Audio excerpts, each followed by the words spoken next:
Local matrix completion sparse, LMCS, in LMCS, which was developed by us, a search is performed for each missing pixel to find a pixel with the most similar neighbors. After the search, the missing pixel is replaced with the found pixel. This method performs very well with images containing repeating patterns. Transformic, the transformic method was developed by Mansfield et al. It is similar to the LMCS in that it searches the whole image for a patch that is similar to the neighbors of the missing pixel.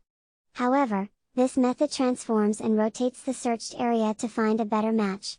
Generative inpainting, GenIn, a new inpainting method, generative inpainting, GenIn, which is a deep learning-based method, was considered in our research. It was developed at the University of Illinois that aims to outperform typical deep learning methods that use convolutional neural network, CNN, models. GenIn builds on CNN and generative adversarial networks in an effort to encourage cohesion between created and existing pixels. We briefly mention a few recent applications. In the LMCS technique was applied to automatic target recognition. A recent application of LMCS, transformic, and deep learning can be found in for error concealment in infrared images.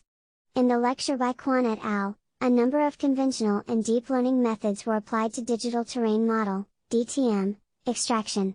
It is surprising that JPEG image compression codec is still being used in some applications nowadays. For instance, the Mars rover Curiosity has a number of imagers, which are all using JPEG for image compression. The current practice at NASA is to use low compression ratios, which can only achieve around 3 times of compression efficiency. Since the invention of JPEG in early 1990s, there have been quite a few newer and more powerful compression standards in the literature.